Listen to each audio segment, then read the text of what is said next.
Ayan, I think we can start. Hello, everyone. Good afternoon. If you can, kindly open your cameras. And welcome to our masterclass for today. Good afternoon, guys. So, guys, see familiar faces? Meron ba ditong you know our topic for today is all about lead generation. Lahat ba dito may clients na? Can you type 1 if you do have a client at the moment? Let's do a quick gauge of the room. Sino may client na? One. Uy, si Sar. Before POBM yun, Sar, no? Na-excite ako bigla eh. Sige, ayan. How about the rest? Meron ditong wala pa. Ang talagang struggle nyo, challenge for you guys ang client acquisition. Can you type 2 if that is the case for you? Wala. So, lahat kayo may clients. Sige, yung 2 guys, yung medyo na-challenge, nahihirapan mag-acquire ng client or mag-lead generation. Okay. Sige, so we have a 2. So to those that have clients, I'm assuming the reason why you're here is because you wanna get more clients, no? And pagod na kayo siguro sa platform or mag-cold email and you wanna try the Instagram route.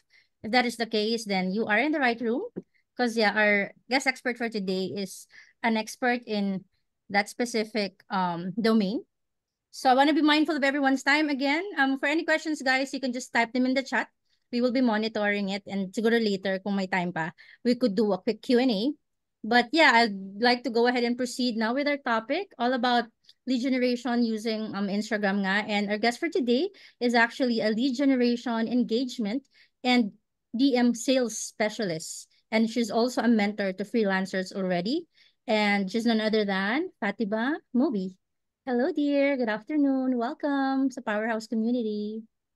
Hello, everyone. Thank you so much first of all, thank you so much for inviting me, Miss Days, sa community mo. Like, I didn't really expect it because actually this is like one of my first few master classes, and I'm really so grateful for Coach Days for giving me the opportunity to be here and of course to teach you guys about what I'm good in, especially in Legion. Inako ko na talaga na magaling ako sa Legion. Pero yeah, so I'll be sharing my screen right now and let me know if nakikita nyo kasi sorry, di ako masyadong techie, so I hope ito makikita. Sige lang. Okay. Ayun, nakikita nyo ba yung screen ko ngayon? Yes, Okay. dear. I think I'll have to present this. Tingnan natin if ayan. How about now? Nakikita nyo pa rin ba? Yes, clear na Okay. clear. Okay, thank you. Okay. So, wait. I-ano ko muna tong chat. Yan. Okay, so for our master class, this is called the Lead Gen Lab. It's an Instagram edition for OBMs because I know in Coach Day's community, most of you are I think all of you are OBMs, right? Tama ba?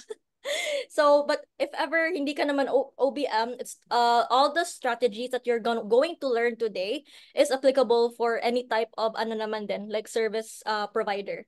So, but before we begin, I'm going to muna introduce myself kasi baka mag-wonder kayo sino ba tong nasa harapan nyo. So, I'm Fatima. I'm an Instagram, as what Coach Day said, I'm an Instagram lead gen engagement and DM sales specialist for coaches and service providers. And I'm also a mentor to freelancers who want to learn how to do this.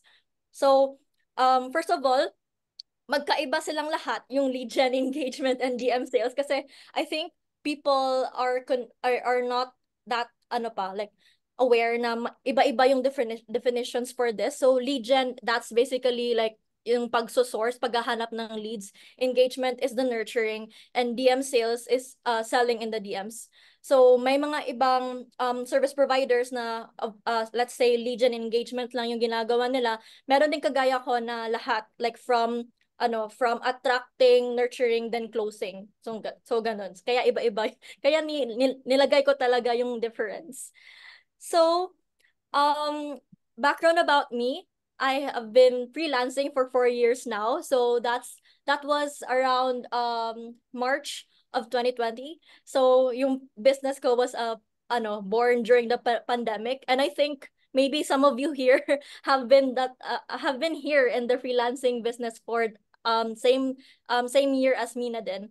And then I went full time since March of 2021. So I was my background is that I was a marketing specialist for a hotel here in the local area where I live.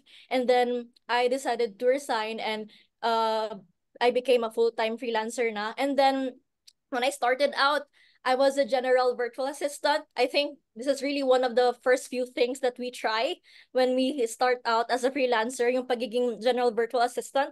And then from then on, depende na to sa'yo if you want to niche down. And for my own case, nag-niche down ako to lead gen engagement and DM sales. But before I was even able to specialize sa Instagram, I was searching for clients sa Fiverr, Upwork. Maybe you know most of these guys, yung mga freelancing sites. But then marami kasing yung mga ano, 'di ba? Like maraming competition inside those platforms, and then meron pang fees. So I didn't want that. So I found a way, and then Instagram yung naging way ko for it. And of course, yung mga naging clients ko through my network referrals. So currently that's how I'm able to get most of my clients na. Okay. Chat lang kayo if nakaka-relate kayo. But yeah. So our agenda for today is first, it's about knowing your dream client, how to do lead gen, setting up your lead tracker, engagement do's and don'ts, and other engagement tips and strategies. So I'm going to share, I think Coach Days can drop the lead gen tracker template later on, but that's gonna be later on naman din. And I'm going to give you a walkthrough on that later. Okay, so I'm going to start by saying na all strategies really work. However, the client experience matters. I think for OBMs, like what is the importance of having the client experience, like, diba? So, like for you, it is like your utmost priority, yung client experience na bring nyo, like, na may help nyo for your clients. But for me, I believe that before the client experience happens, even before onboarding the client, because your lead's first impression with your approach can make or break your chance to sign a client. So, dun pa lang sa the way you approach your lead, kahit na di mo pa siya naging client, dun na dapat mafe-feel ng lead mo na ibang level yung client experience to, like, work just by chatting with you. So, if ever kasi, for example, not to shame anyone who's doing cold pitching, I really believe na merong right platform for it. It's just that when it comes to Instagram, most people there inside Instagram wouldn't tolerate cold pitching. Like probably if you have tried it, marami dong mga tao na they really find cold pitching on Instagram, like sa DMs, very salesy or icky. So recently nga, I had this client na before working with me, she was honest and she said na she was doing cold pitching, and then when I checked her account, tas skinan ko, like inaudit ko yung account niya, those people na kinold pitch niya blocked her kasi di ko na makita ang mga account ng mga kinold pitch niya using her own account, pero nakikita ko pa sa account ko. So that means na it's either block siya or yun, restricted, something like that. So kaya for me, napaka-importante ng first impression na magigive mo sa leads or your like dream clients. So before we get to the lead gen, something like that, let's first clarify, or like let's first give clarity about who is your ideal client. And it's not just about saying na, for example, when somebody asks you na, sino yung dream client mo? And then you will say na, my dream client is a business coach who is a female business coach who is who is earning 6 figures, yung mga ganyan, in her 30s or mid 40s, parang ganon, 'di ba? Usually ganon yung parang ideal client avatar. Pero it's actually more than just that, because the real question is, how does it actually reflect on their IG accounts? Like, you will see lots of IG accounts who are business coaches. For example, if target more business coaches, you will see lots of them. But hindi naman lahat doon are your ideal clients, right? Yung mga IG accounts ng mga business coaches. That's why it's so important for you to get clarity kung paano mo siya makikita pa lang in just one look at in their feed, like sa feed nila. Like, for example, when you click on their Instagram profile, can you already determine if dream client ba to, even though this is a female business coach? Yung mga ganyan. So you're going to look at 4 things that are visible on their Instagram accounts in order for you to qualify them as an ideal client. So let's say, for example, if SMM ka, you might want to target clients who don't specifically have an organized or aesthetic feed yet, right? So usually, ganito yung ginagawa kasi, for example, if it's so organized already yung feed, probably there is already someone handling, right, the account of that specific person. So they wouldn't need another SMM, di ba? So you want to target those people na hindi pa masyadong organized, or like hindi pa masyadong aesthetic yung feed. For podcast managers, if podcast manager ka, you might want to target leads who don't have a good quality podcast or audio and video output. And these things can be seen like using their Instagram account, or maybe if you are not on Instagram, maybe in Spotify, or like sa mga Facebook nila, kung saan ka man mas naghahanap ng leads.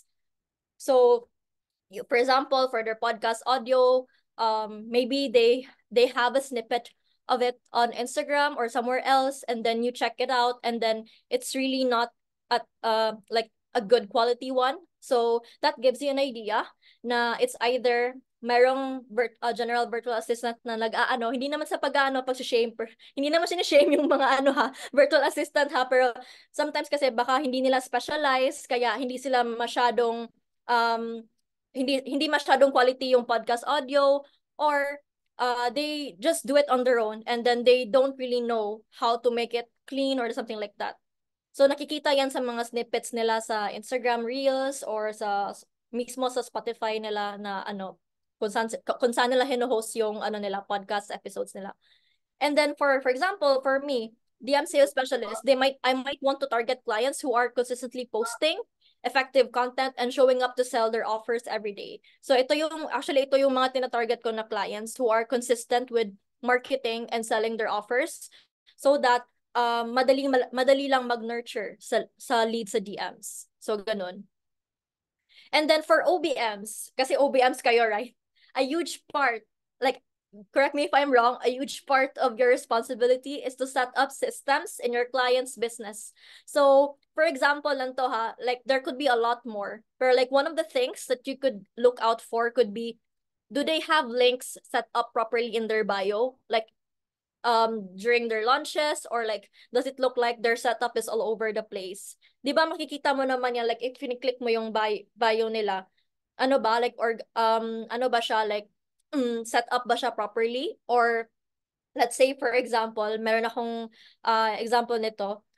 There's this lead that I am talking to, and then she gave me a freebie of her some course ata na freebie yun. And then when I clicked on it, na-figure out ko na manual pala, kasi parang nasa Google Drive pa. So parang she needed to get my email address manually. Yung parang ganon. So she's doing things manually. So if I were an OBM, this gives me an idea na probably this client might need my help. Kasi 'di ba, hindi naman parang manual pa niya ginagawa. Yung something like that. Or you can also think of other things na that would give you a hint na need nila ng help ng isang OBM. And you can usually find that naman din sa Instagram account nila. So ayun. Hopefully that helps, guys. So once you get the clarity on how it reflects on your ideal client's account, it will be easier for you to find them on Instagram. You will not just be like adding leads to your tracker simply because, oh, they're a female business coach, something like that. You will get more you will get more specific on who are the leads you are picking out. Like, sino yung mga pinipili mo na leads na ina-nurture mo. Kasi 'di ba, we don't want to waste time on leads na hindi na pala kailangan ng help natin. So, might as well from the start, when you are sourcing your leads, you know, you already have the clarity kung sino yung dapat hanapin, so that when it's time to add and engage them, you have more chances of getting them as a client because they need your services. Okay. Gets ba, guys? Di ba Yeah. masyadong mabilis? Sorry. Comment kayo guys ng yes if clear naman so far. Okay. Thank you. Okay, so after that, what's next?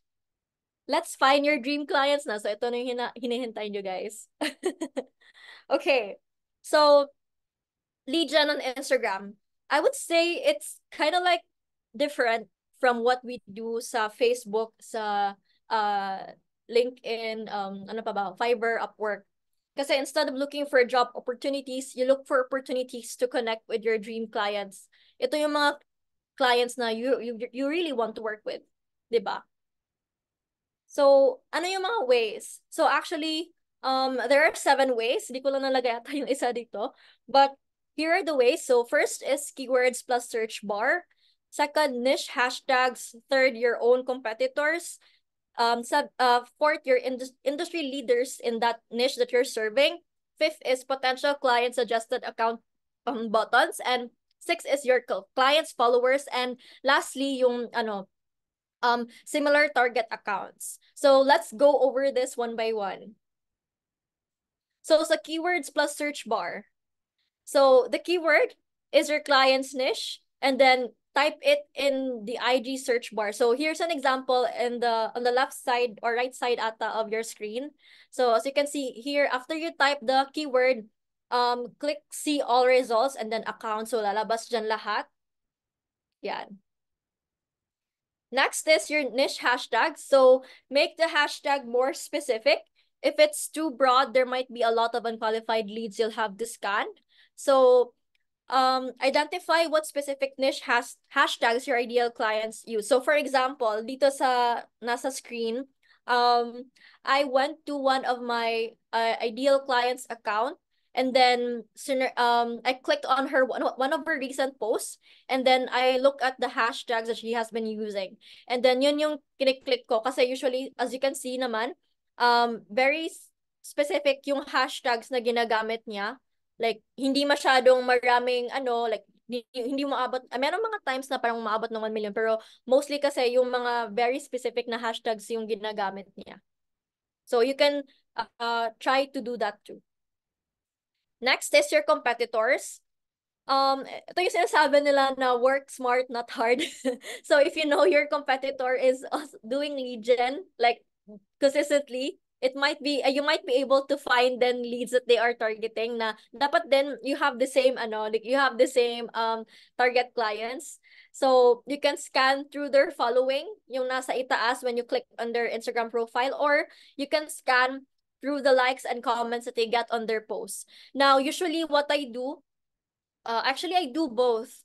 Pero what makes it more advantage for you to check sino yung nagla-like and comment on their post is that if you target those people, they are most likely active on IG. So you get to engage with them once you try to connect with them kasi they're active on IG.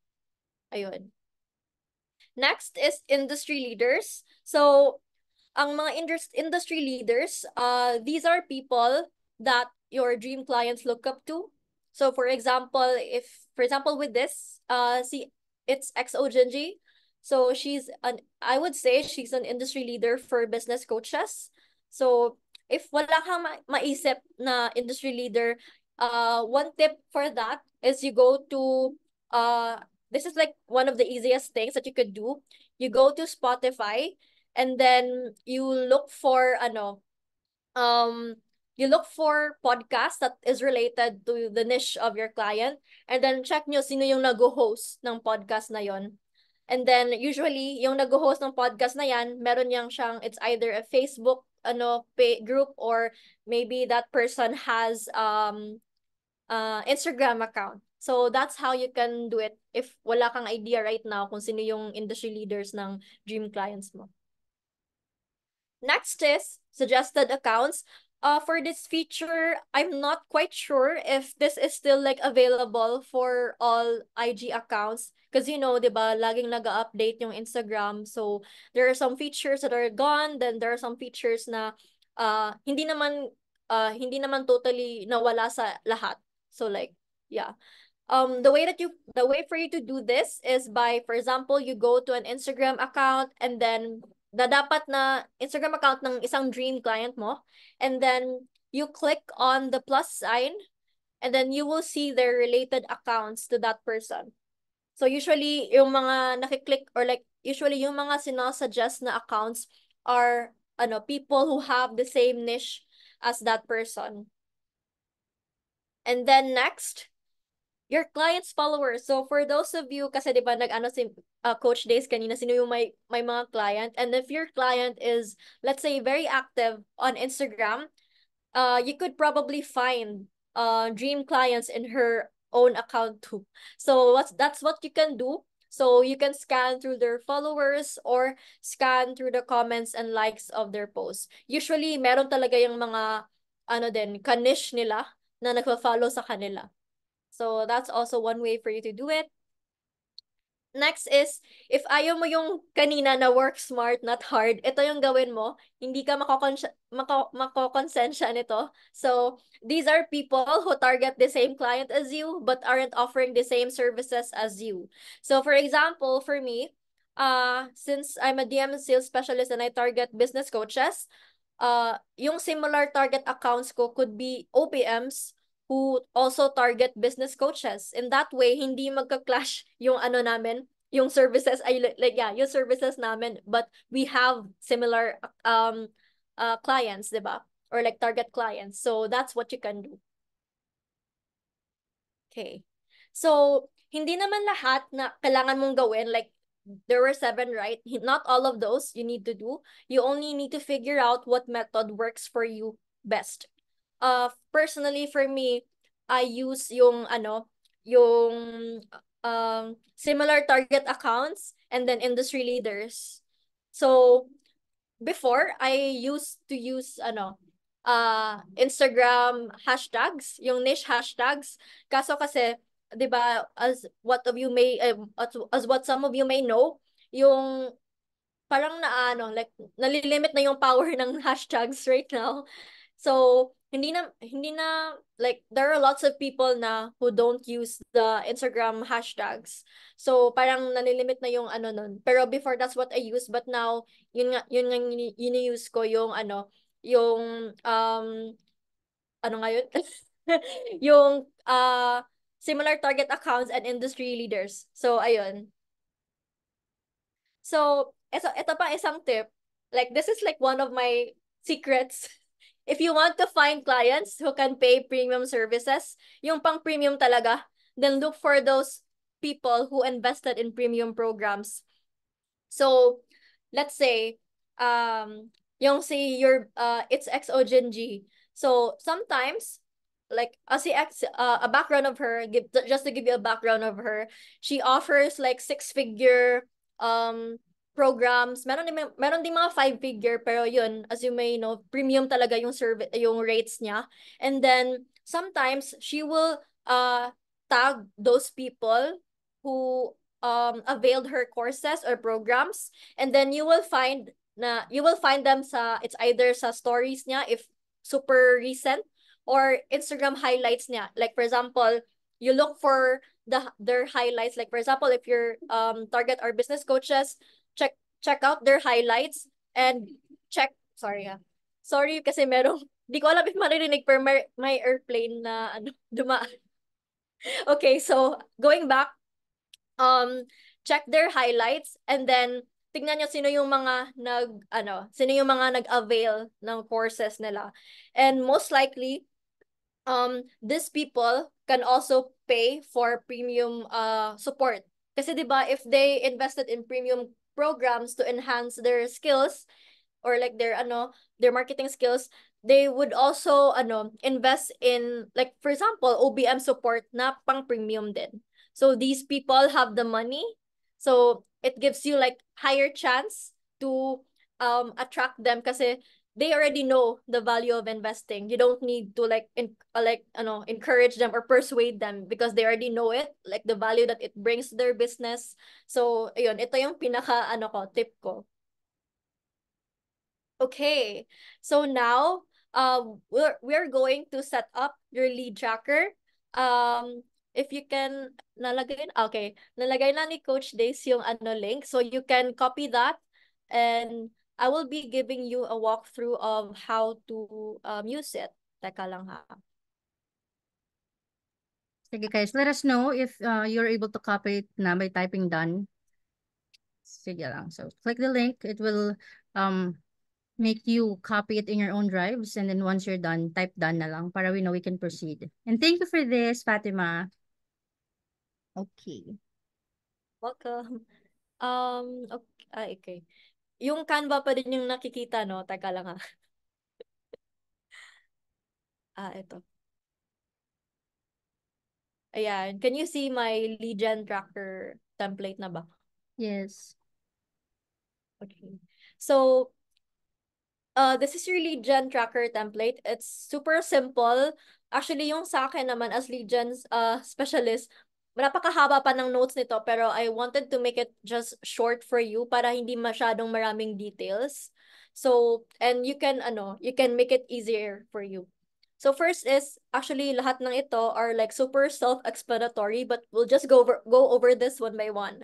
So first is yung name ng person, para hindi nyo makalimutan. Like, hindi lang, hi lovely, hey girl, ganon. Dapat alam nyo yung name. And then next is Instagram handle, nilalagay ko din. And then next is Instagram link. So, if ayaw nyo ng maraming columns, it's either you will put this or this. So, pwedeng kahit isa dyan wala. Pero for me, I simply put it so that I can just type it manually. Kasi sa phone ako gumagamit, or like sa phone ako nagli-lead dyan, hindi sa laptop. And then, next is date followed. Nilalagay ko din.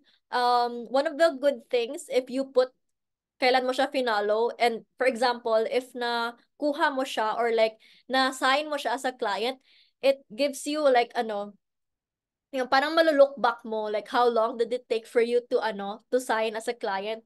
For example, for me, I have tried signing clients na parang umabot ng 1 year or like 2 years nga before she signed with me.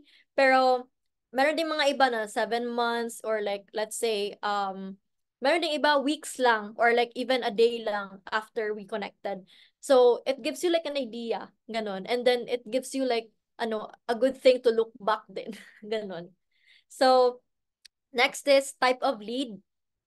Yung types of lead, there are 3. So, ito yung pinaka-basic, cold, warm, hot. So, for the cold, I would say, ito yung mga taong naka-follow na, or like dream clients na naka-follow na sa iyo, pero wala pa talagang interaction at all. So, hindi pa kayo nakapag-DM sa each other, hindi pa nakapag-like, basta nag-follow lang, ganun. Warm naman, ito yung mga clients na, I like dream clients na super engaging, pero maybe at some point, they have expressed or shown interest in your offers. Ganon. Pero like, these are the people that are super engaging with you. And then, you could say na you already have built rapport with these people. And then, hot, ito naman yung mga inquiries. Like, yung mga nag-inquire sa inyo na, na clients. Or like dream clients. So, for example, maybe you will ask, paano yung mga yung mga past inquiries. So, usually, if umaabot na ng 6 months to 1 year yung inquiry na yon, like for example, ganon, nilalagay ko na sila sa warm. before ko siya ilagay ulit sa hot. Kasi nilalagay ko pa din kahit na like for example ghosted na yung yung lead na yon, like for example after inquiring and then nag-ghost na, and then let's say several months na yung lumipas, nilalagay ko pa din sa tracker just to keep track kung ilan yung mga inquiries na nakukuha ko. And then for last touch, this basically means na when was the last time you engage with this person? So ganon. So for example, like that, nakikita nyo, but you can change the date kung when.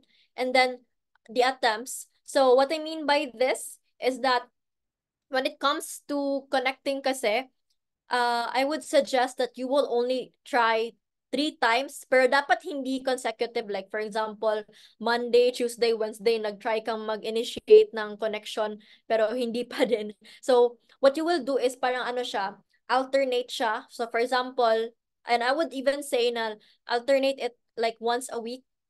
For example, you found a new lead, and then, of course, what you want to do is initiate a connection. So, for example, Monday, try mong mag-connect. It's either sa comment or sa DMs. Pero for me, what I usually do sa DMs ako nagtatry. So, for example, Monday, connect ka, and then wala pa rin. So, next week, connect ka ulit, and then wala pa rin. Then next week, connect ka ulit, and that will be the last time na. So, 3 times lang, 3 attempts lang. So, you can take note of it here kung ilang times mo na. And then, when it reaches 3 attempts, that's the time I would suggest na i-remove na lang sa tracker. Kasi, di ba, we don't want to waste time with people who don't want to, to engage with us. So, ayun, ni-remove ko siya sa tracker. And then next, or lastly, yung notes. So basically, these are the things that you would want to remember, like mga little informations. Kahit na hindi siya related to business, as long as it's like something that is like unique to that person. Kasi for example, the things that you want to remember about the lead or your dream client is not only like their courses or like their programs, ganun. You also would want to remember like the little things that they have. So if you are able to document that, and there comes a time or like an opportunity for you to bring that again, like to bring that to that to your conversation, it like they would really appreciate that when you remember those little things. So dito ko din nilalagay yung mga notes ko just to like give me a refresher para if ever there's an opportunity for me to to bring it up. So, ayun siya guys. So, napaka-simple na ng lead tracker natin. So, let me know lang if you have any questions. So, yeah. I will go back to the presentation na. Okay, and then share ulit.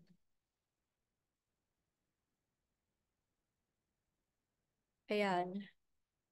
Okay, so now that we're done with the lead gen, knowing where to find your leads, setting up your lead tracker, now let's talk about how to engage and connect with them. Okay, so for Instagram engagement, this is a way for you to build and nurture relationships with your potential clients on Instagram.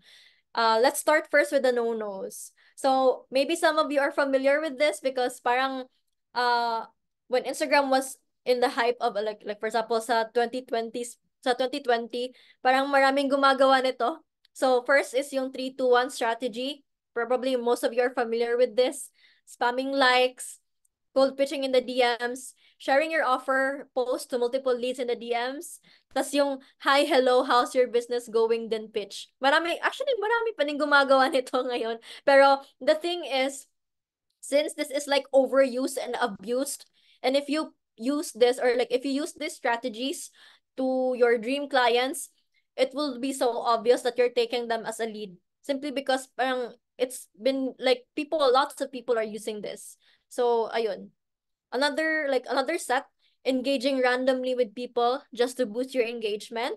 Generic comments like love this, commenting irrelevant stuff or nonsense comments, or sending freebies without context or asking permission. Now you might wonder, bakit no yung love this? Hindi naman siya like no talaga yung love this. However, what I would recommend for you to do is to add more like context to it, or like give more substance to it.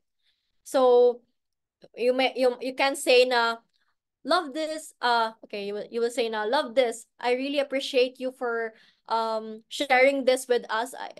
This lead gen course is really so helpful for beginners like me. Yung parang ganon, you add more substance to it. So ayun siya, that's how you can use this generic comment as a yes instead of a no. And then now let's proceed to the engagement do's. So once you've sourced your leads, take time to observe and get to know them better on Instagram. Okay, so here's what you're going to do. So tatlong ways to, guys. It's either you give them a follow and comment on their posts, or reply to their story. So personally for me, what I do is I reply to their stories kasi gusto ko kaagad na I am in their DMs, because it's really different when you are in their DMs versus in the comments. While both are effective, yung sa DMs kasi you get to have a more intimate connection with the lead compared to comments. While comments, if you are engaging in the comments, it it ano it hits two birds with one stone kasi 'di ba, na you're getting the attention of your dream client plus the other people who might be your dream clients too, if ever effective yung comment nyo. However, sa DMs kasi din, you get to be more personal, and when you are in the DMs, it's easier for you to build rapport and make it faster for you to really have this relationship with that dream client. So, kaya ganun. Pero of course, as an initial, you can either use any of these three. So, give them a follow, and comment on their post or reply to their story. Now, if I, like for example, you might say na, ayokong ayokong dumami yung following ko versus followers, because you might think na it will look like not nice in your account if mas marami kang pina-follow kaysa sa mga followers. So, if you don't want that to happen, what you can do first is either what you can do first is really reply to their story. And once they reply, that's the time you follow. So, if gusto niyo yung ganun. Pero, for me kasi, I follow and reply to their story so that it feels more genuine that I am connecting to them. So, ayun. Kasi 'di ba, for example, if somebody is engaging with you pero hindi ka naman fina-follow, you might like it gives you like an idea, or like it gives you a hint na baka tinitake lang ako as a lead nito. If palagi siya, for example, palagi lang siya nagko-comment or reply sa stories mo pero hindi ka naman fina-follow. Actually, meron ako mga na-experience na ganyan sa DMs ko, na they love daw my work pero they're not following me, and they are consistent with engaging with me. So it gives me an idea na baka nasa lead tracker ako nito pero hindi nila ako pina-follow. Yung ganun. Okay. So, when you comment naman on your dream client's post, ito yung pwede nyong gawin. So, you can either answer the CTA, yung call to action nila, and complement the lead, or complement the lead and add your insight, or complement the lead and ask a question related to the post or story. Now, isa pang pinaka-importante sa either of the three, kahit nasan dito sa tatlo yung gawin nyo, is it's so important for you to, if ever you will address the lead, like mention talaga their name. So it really catches their attention, di ba? If you mention like their name, for example, I really this is such a great read, Fatima, something like that, then you will add na your insight, or like you can give more compliment to that. So by doing this, mas may substance yung nyo, yung comment nyo, and then it increases the chances of the lead or like your dream client noticing you in their post or like in their account. So, ayan siya. Okay, so when engaging, remember to engage with your leads consistently. Just be genuinely curious about them. Share your thoughts or opinions with them when asked or when it's relevant. And lastly, be organic but not generic. Yung kagaya nung sinabi ko kanina with love this, ganun. So you add more substance to it para makakatch talaga siya ng attention ng client, ng dream client nyo. And remember, building a relationship is a two-way street. So here are some examples. So I'll give you some context. So ito, as you can see, I'm taking up lots of space. And ito yung isa sa reasons kung bakit napapansin yung comment ko. Kasi, for example, di ba, when you comment on a particular person's post, and di ba, manonotify sila. And then, when they look at their screens, manonotice nila yung comment mo kasi it's taking up lots of space in their notifications. So, they will really be curious about who you are, yung ganyan. So, ayun. And then, as you can see in all of this, nilagay ko talaga yung name nila. Backstory of this, actually, this comment of mine, this is more than 8 weeks ago na talaga, guys. Kasi this is like an old screenshot. But I'm still getting lots of likes from this comment na ginawa ko.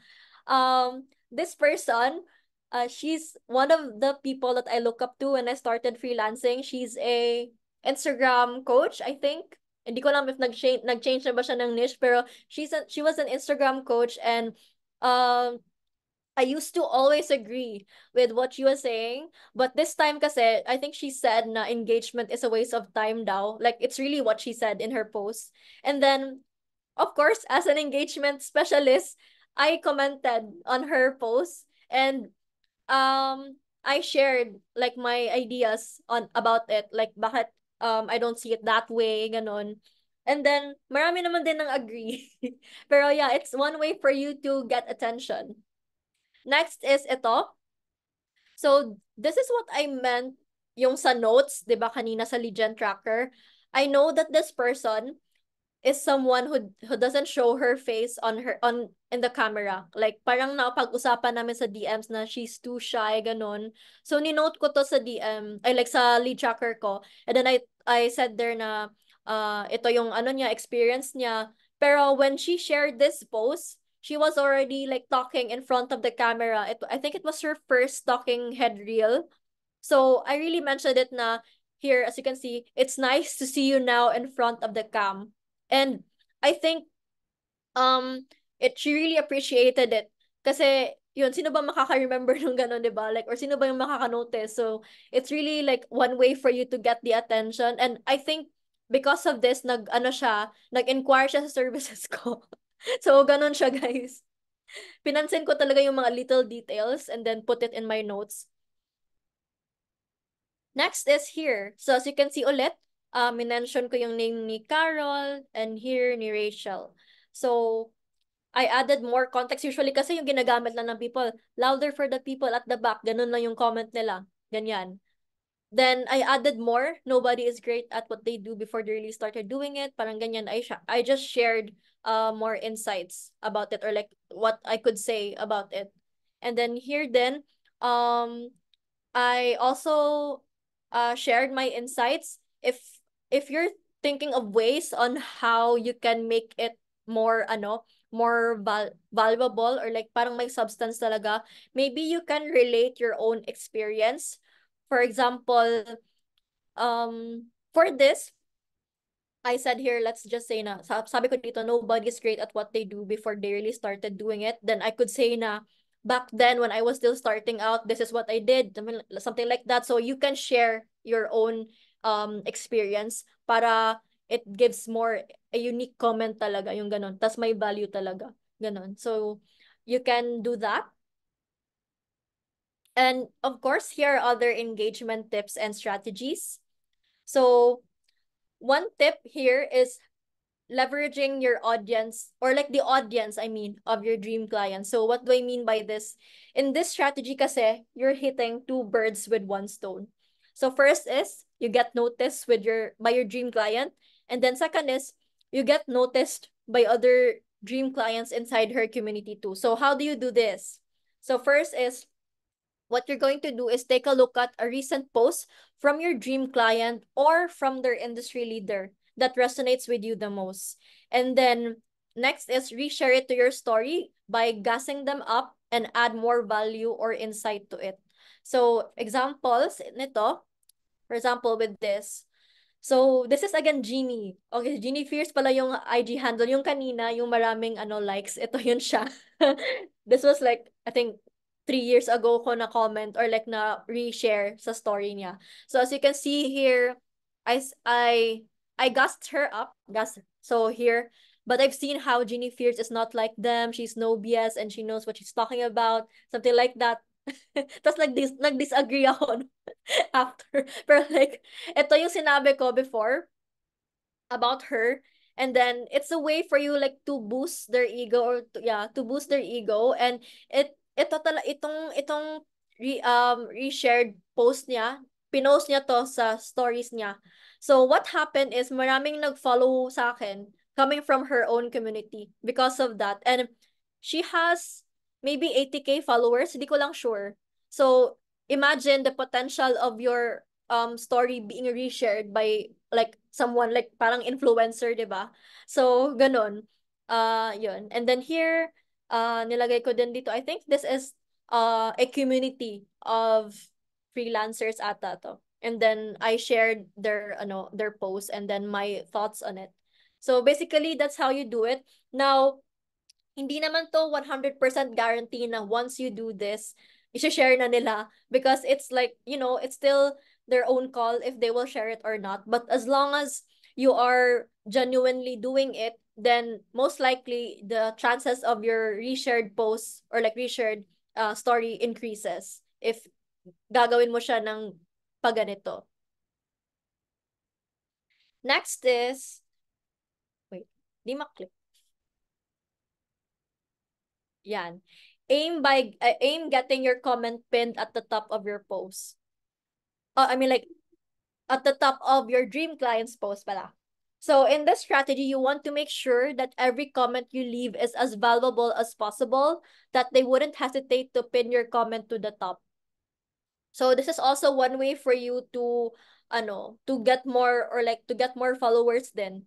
Kasi in a sense, especially if your comment is pinned to the top of someone who is like an industry leader or like an influencer. Now, itong strategy na to, you can also use this kahit sa mga hindi dream client mo as long as industry leader siya ng mo, or as long as this account has a community na target mo din, ganun. So, hindi siya kailangan dapat sa dream client mo lang. Pwede din sa mga community pages or like sa industry leaders na account. So, ito yung mga tips na share ko. So, first is acknowledge the value that the original poster is bringing to the table. Then, of course, mention their name. Make your comment longer but full of value so that it takes space and gets the attention of the OP and the people consuming her content. Now, kasi if your comment is posted sa pinned, ay like, pinned siya sa, pinned siya ng original poster, once other people will check out the post, tas mag-scroll sila, most likely yung comment mo na nakapin, ito yung una nilang makikita. And then, especially if it's super valuable talaga ng comment mo, like, it's really something that will make them or like, influence them to follow you and check out your account, then you're doing great na at that. Okay.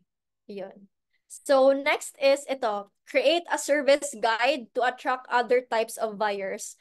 Now, baka may mag-wonder na meron na kaming website, bakit ba need pa ng service guide? Or like that, this is also called pricing guide, ganun. Or nasa pin post ko na yung ways to work with me with prices pa nga, or like nasa Instagram highlights ko na.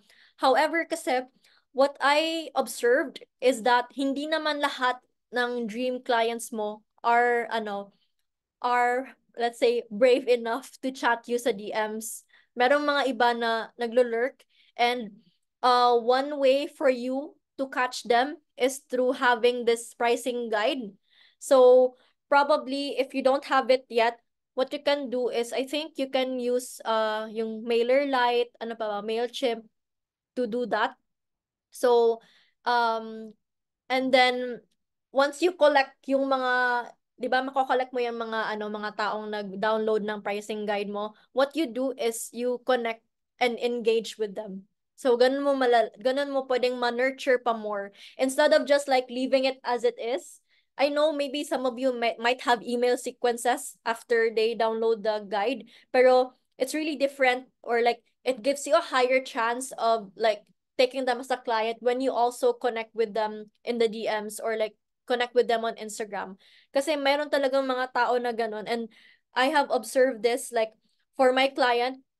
Usually kasi ito yung nagiging money now pala. Ito yung nagiging money now strategy namin. So for example, when I onboard a new client, I always ask for their email list, which is the pricing guide nila.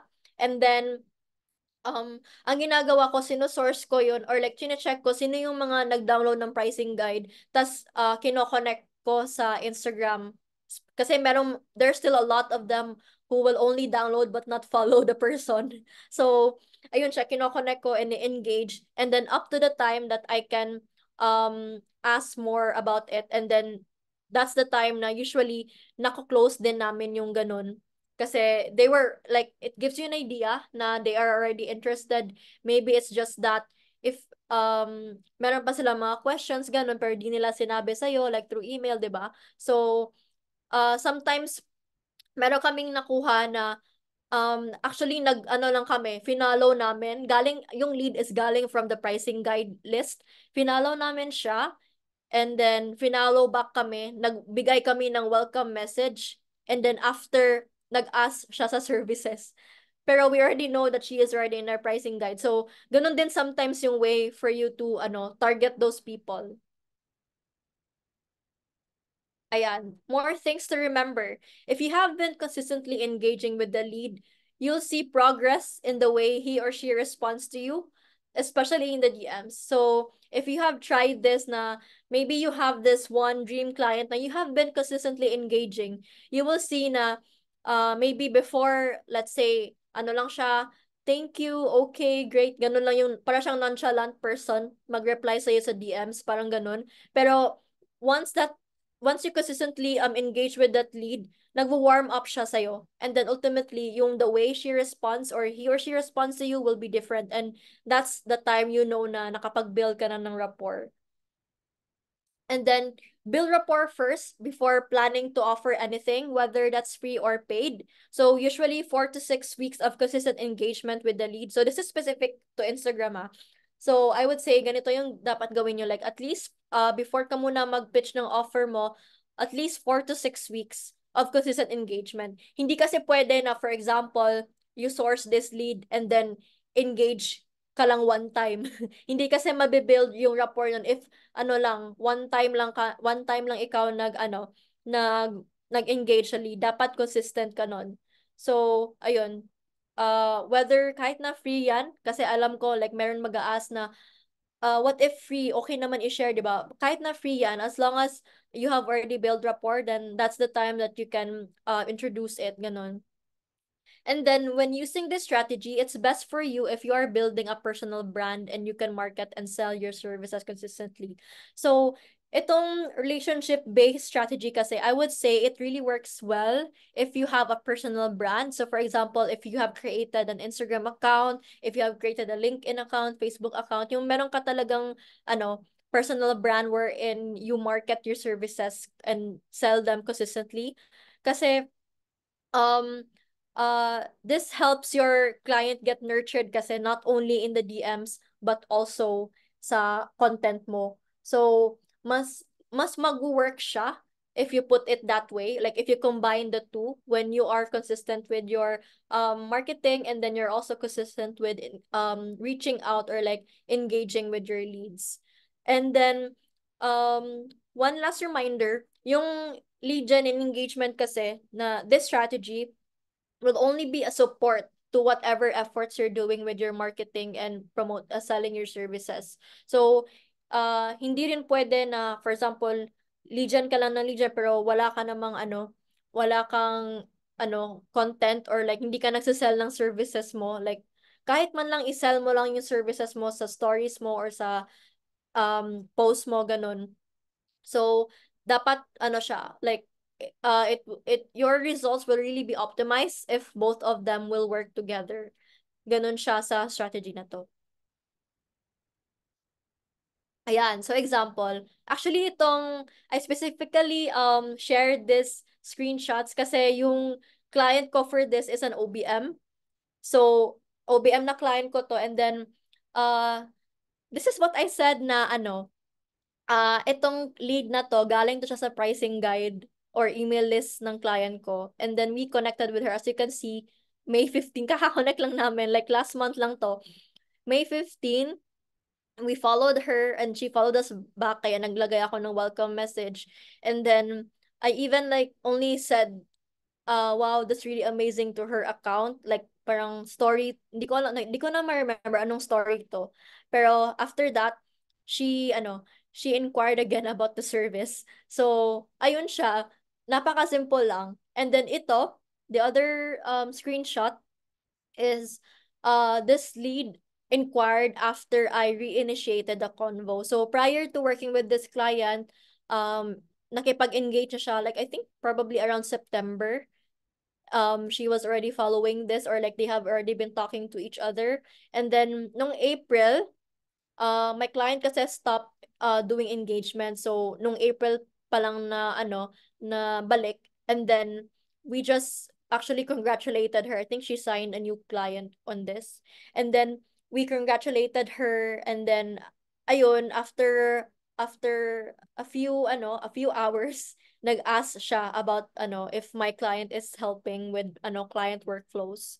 And then ayun, so as you can see, napaka-simple lang kasi when you become proactive kasi when it comes to reaching out to your clients, it gives you lots of chances or higher chances to uh look for those clients, or like attract those clients na ano who are ready to get support already.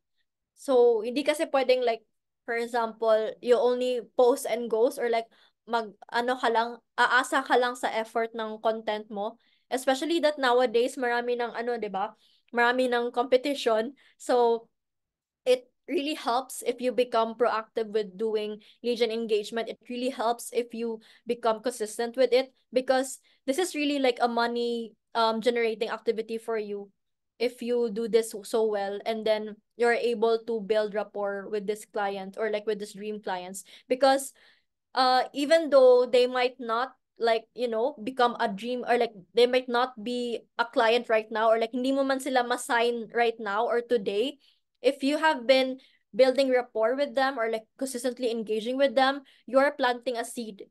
And then um by doing that, you become on top of their mind then. And then when the time comes kasi na you are, or like that lead is already ready to get the kind of support that you have, ikaw yung unang manonotice, or like ma-remember. Like I think I shared a while ago na meron akong na-close na lead na 2 years pa after. Kasi that time kasi, when we started to connect first, she was still at the point of her business na, ayun, kaka-start pa lang niya. And then, I have been consistently engaging with her for 2 years. And then, hindi naman kailangan na dapat everyday ka ha. Like, lang, at least maybe once a month, ganun, with her. And then, when the time came na inquire siya, I really asked her kung bakit ako, or like why me, o 'di ba?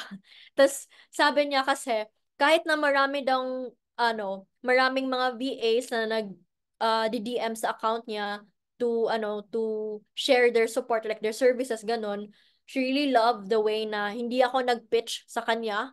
Like we were consistently engaging, and then I didn't pitch my services to her, but she knows na ano yung services ko based on what I sell and promote in my feed, ganon, content. Pero she loved the fact that I didn't like push it to her, or like offered it to her. And then that's why I became the top of her mind the moment when she decided to get na the support that I have.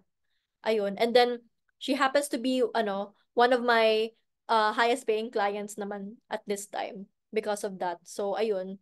Kasi what I would also say is that napaka-importante nito na you are not only targeting leads who might be the money now clients, but you're also targeting leads na who might be who might be able to invest in your services later on, because that's how you can become sustainable, or that's how you can have a sustainable flow of leads, when you don't only also focus on leads who are yes right now, but also those people who might be yes in the future. So kagaya nung lead na yon. Okay, so this is your action plan. So going back, first is dapat you will get clear with who is your ideal client. Next is, among all those methods that I have shared with you regarding lead gen, pick ka lang which method of lead gen works for you. Next is add ka ng leads to your lead tracker using the lead tracker template. Fourth is engage with them consistently, and then use the additional strategies if you want to. So, ayun siya. Hopefully, guys, may na-learn kayo sa presentation right now.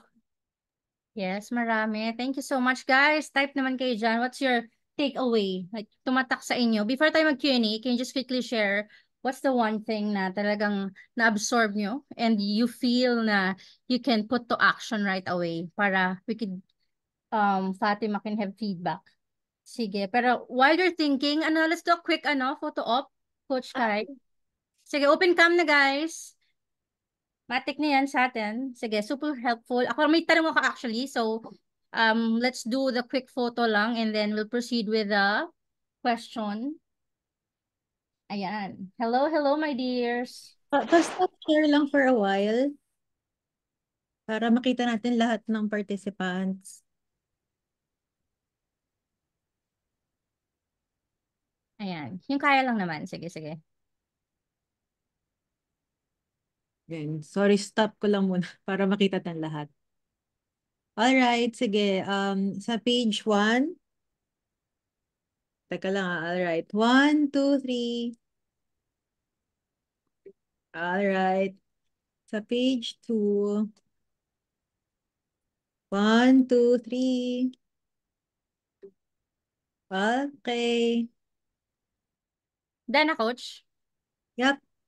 Ayun, sige. So yan, meron tayong mga comments sa chat. And if may questions kayo, guys, drop them na. We'll get to that. Pero yeah, super helpful for most of them. Si Roshu said na she loves the building rapport part. Sabi ni Aldrich, full of value bombs. And then si Jessica, consistent reaching out and proactive conversations with the clients. Yes, ikaw yung magiging top of mind nila. Leia is said na strategy na messaging to stories. Yes, ako din. Favorite ko yon. Pero sige, may mga questions, type nyo guys.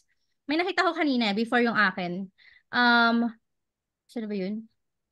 Ayun, sabi ni Leia, question, is it better to follow the name or business page? Sa IG to dear, no? What do you mean? Can you expound? Are you still here, Leia? You could unmute, dear. What do you mean by that? Like, personal name. Sa IG tayo, ah. Sa IG ba to? If Oh, kasi sa Facebook yata yung tanong mo eh. Pero kaya medyo na-confuse ako. Pero sige, Fatima, meron kang... ano, Coach, sorry. Oh, yes, Can dear. you Go hear ahead. me po? Yan, Coach. Kasi na-experience ko po na since nag-IG din ako, may mga business coaches, ay may mga businesses po kasi na nakapangalan doon sa mismong name ng business nila. Tapos yung iba naman po, parang personal name, parang personal page nila or personal IG account nila. So parang meron akong nakuhang suggestion before or advice na better daw po kung personal na account nila rather than yung business page. Parang ganun. So minsan nahihirapan akong i-weigh kung ano talaga yung dapat kasi some or most of the clients na pina-follow ko is mas active dun sa business page nila rather than dun sa personal. for me personally, ang gusto kong i-follow is yung business page. Like, based on your example. Kasi, for me, doon mo kasi pwedeng ma-engage, di ba? Kasi like what you said, they're most active there. So, it gives you a lot of opportunities for you to strike a conversation or like, comment on their posts or reply to their stories. So, and I also feel like, if they have two accounts, yung personal and business, they're going to be more active sa business nila. And usually kasi yung personal page nila, it's usually like a private one. hindi siya naka-public, yung business page nila yung sa IG, yung yung active. So, ayun siya, sa business ako nagpa-follow. Ayun. Ayun, Leia. Hopefully that clarifies things for you. How about the rest? May questions kayo, guys? Let's maximize while Fatima is still here. Pero unahan ko na sila para masagot yung tanong. Nauna bigla. Hindi, yung akin kasi, from what you shared, it's really a lot of value, but my gosh, it's so tedious, no? I mean, ang daming gagawin. So, effort-wise na lang, kasi naman OBM, simplify tayo. For us na like starting out, beginners, with the intent to, maybe convert a lead on Instagram, kahit isa lang, what we suggest our efforts be like time-wise, like 30 minutes ba, 1 hour, and then, Okay. yung ganon. Actually, when it comes to like the hours spent in engaging, mas prefer ko na if you focus on the quality. Like kahit na 5 lang yan, 5 leads lang yung na-engage mo, if you can only do that, let's say, sometimes maybe sa 5 leads na yon, it took you 15 minutes to engage with them. Like for example, sometimes when you engage to their story or like reply to their story, nag-ano na yan, like marami na yung mga follow-up question, Oo. like mga conversations. So sometimes talking with this one specific dream client will take you 5 minutes or 10 minutes, ganun. So I would rather focus on quality, but if you really want to have a system na dapat 30 minutes ganun, so I would say na at least nga 30 minutes yung gagawin nyo. Like allocate nyo na time. If hindi man possible na let's say 5 times a week nyo gawin, at least you may be able to do it 3 times or 2 times a week on Instagram. So if ever 30 minutes, that's gonna be like a 1 hour thing to do on Instagram per week. So kahit yun man lang, pero focus on the quality pa din. Like for example, yung sinabi ko kanina, putting out content that I like comment that is really with substance, ganun, para yung effort mo when it comes to commenting, hindi siya mapuput into waste. Because if you put like lots of value in that comment, or like yung parang comment na mapapansin talaga ng dream clients mo, it will like, it will become fruitful and then it will really attract people. So, or like your dream clients too. So, ayun siya. Focus on the quality kayo, guys. Got it. Thank you so much. So parang quality, fewer but quality, and then consistency, no? Na Oo, dapat yun at din. least 3 Oo. times. Kasi yung mag-isip ka ng comment, ang hirap din nun. Guilty ako dun sa love this eh. So talagang pag sineryoso ko naman yung comment, masakit din siya sa brain cell. So kaya I super appreciate talaga mga SMMs and engagement people. But yes, thank you dear. Ayan, may questions na tayo. Sige, let me go to the chat. Sabi ni Aldrich, how do you transition to sell your offer or sell to the client or i-close siya sa IG? From what I heard from you, they close themselves.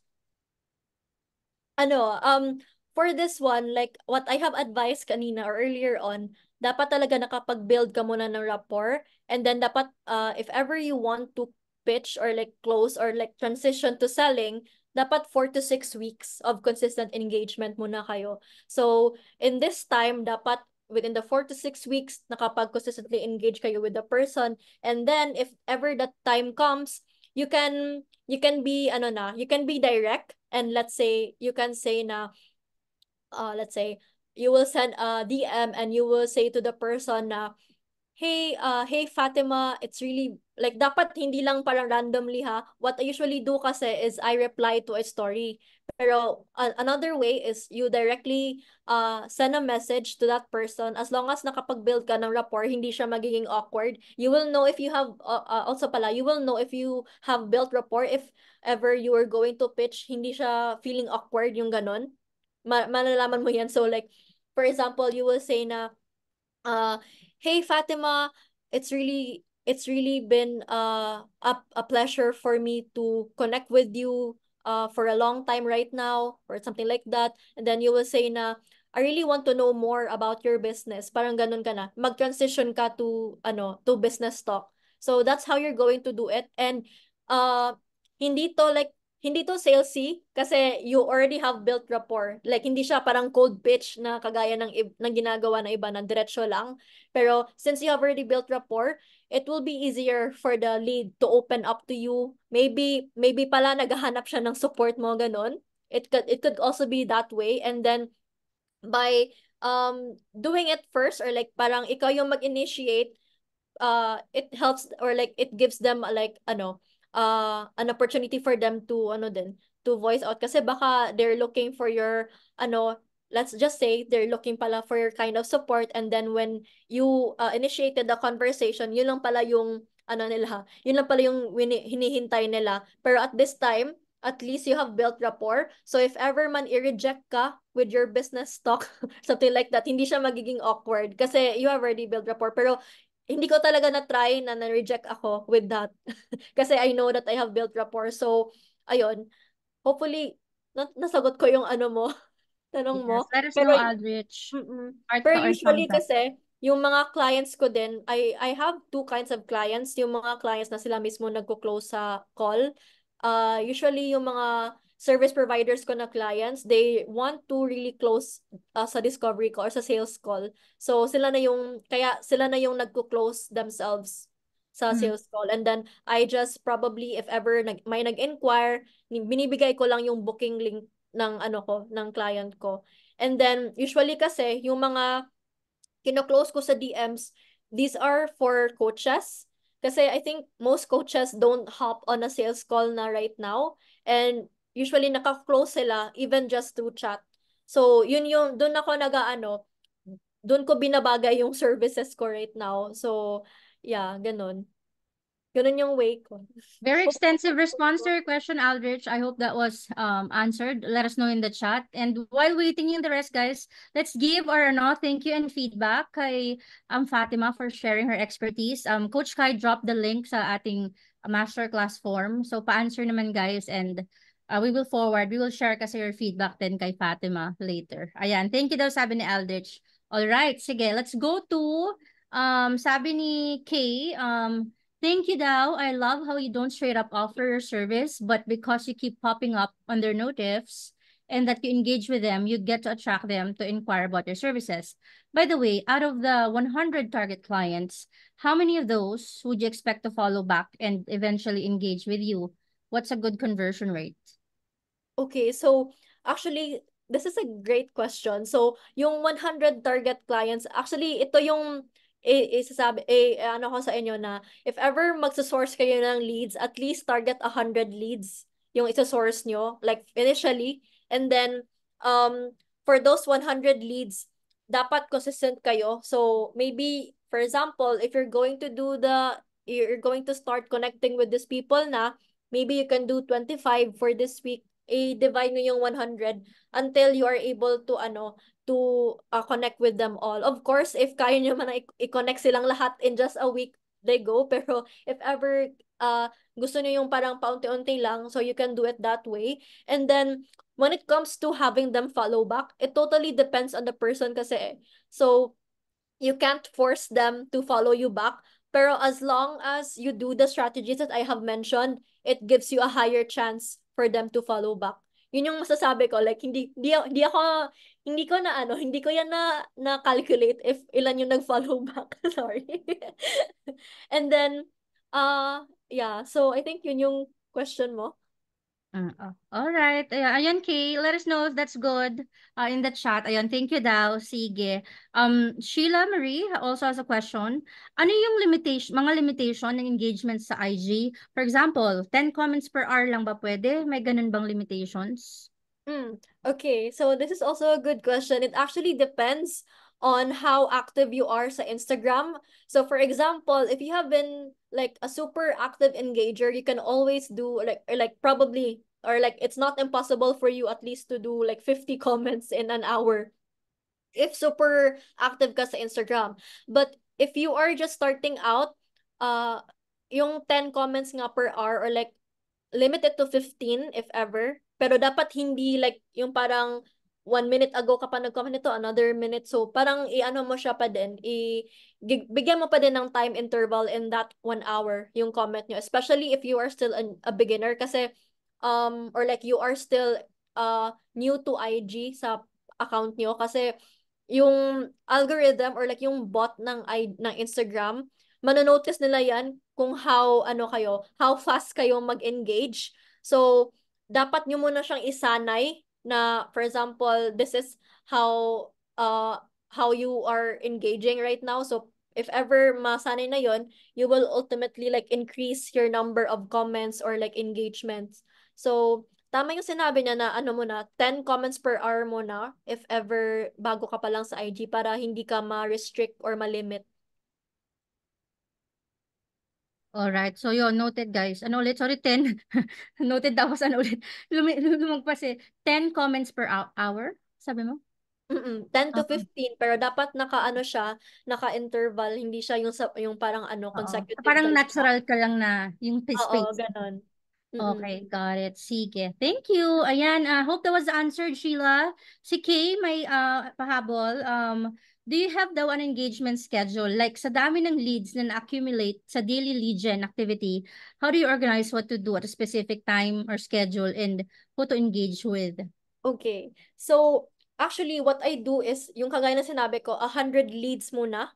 And then you consistently engage with them. And then, the thing that I do is that, for example, I always plan, like, my day. So, for example, like my week. So, for example, for Monday, engage ako sa mga, like sa 100 leads, maybe I will engage with 25 of them.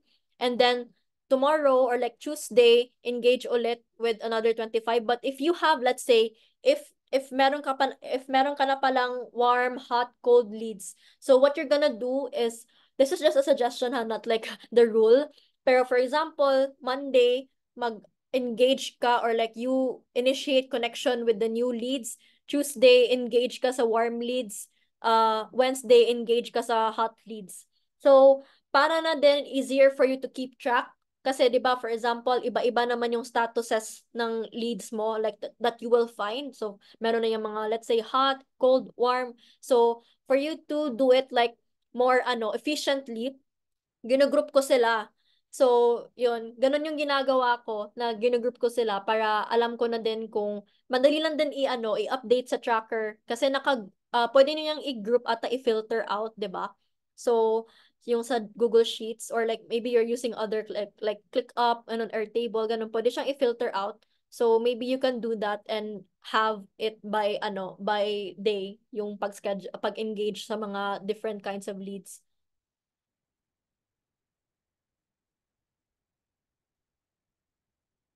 Sorry, nakamute pala ako. I was saying, parang mas maganda yung second suggestion na parang may team day, guys. Okay, Monday, initiate lang tayo sa cold. Create that connection. Then Tuesday, sa mga warm. So parang mas bet ko yun. Pero yan, ayun Kay, alam mo na dear. Sige, we also have from Rene.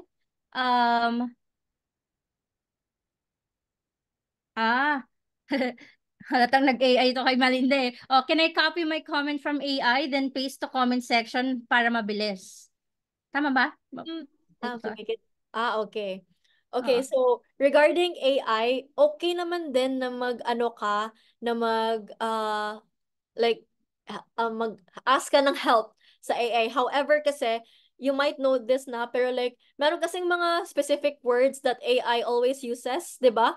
And it makes it obvious na you're using AI. So, ang mangyayari diyan, you will mag-overthink ka pa kung tama ba yung ginagamit mo na words or like like this is what happened to my client kasi na parang kahit na daw gumagamit siya ng AI, parang mas natatagalan pa siyang mag-comment because she needed to tweak some things or like some words inside or like she needs to paraphrase pa ano pa yung sinabi ng AI.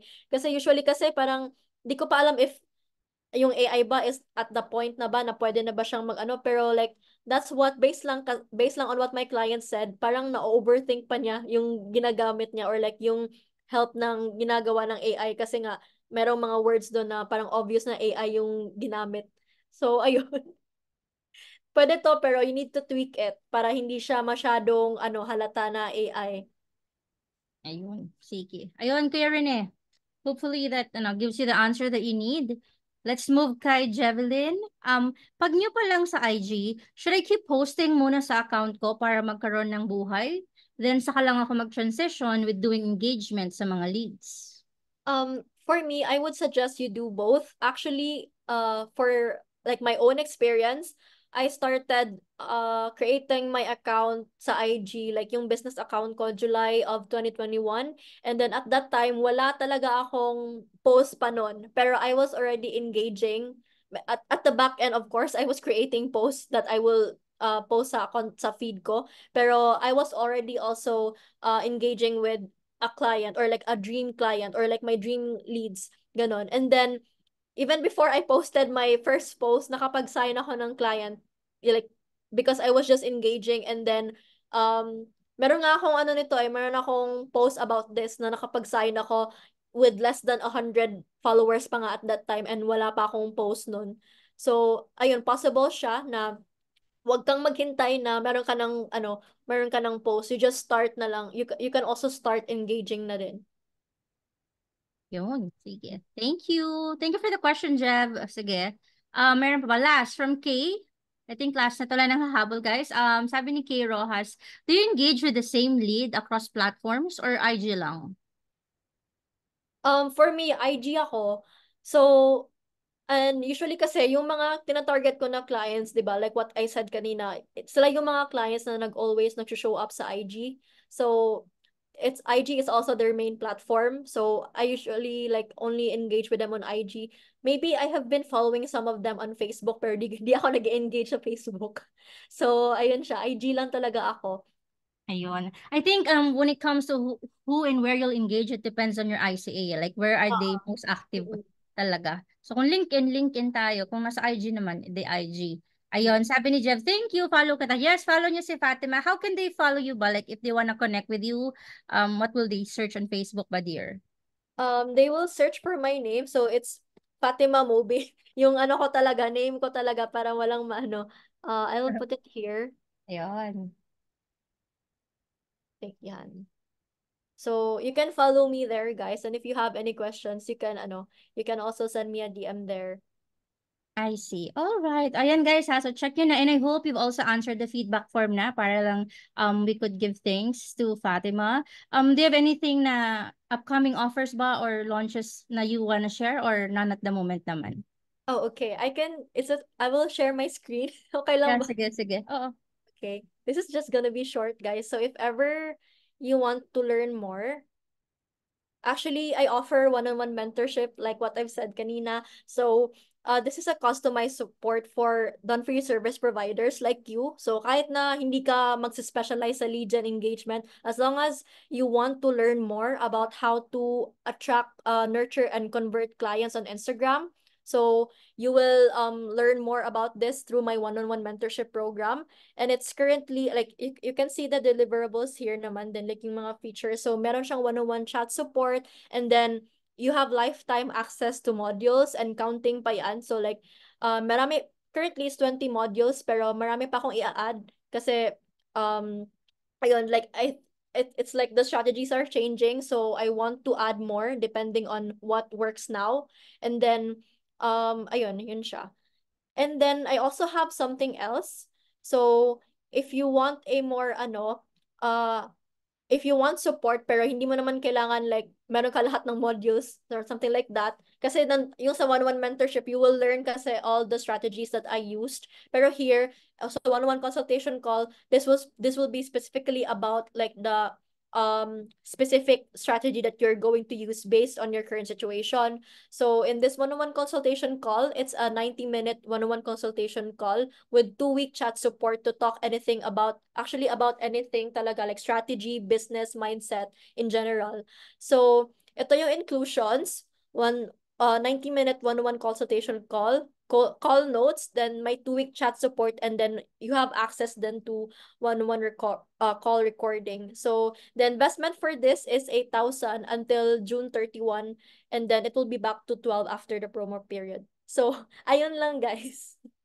Ayun. So yeah, do connect now with Fatima if you're interested or you just want to follow her. She does have some really valuable posts as well. So definitely worth following. Ayun guys, thank you so much for showing up and being with us today for this topic. We have another one this Thursday. At so ngayon nag-engage tayo. So yung kabila naman, call natin, you don't wanna miss that because it's all about sales and conversion.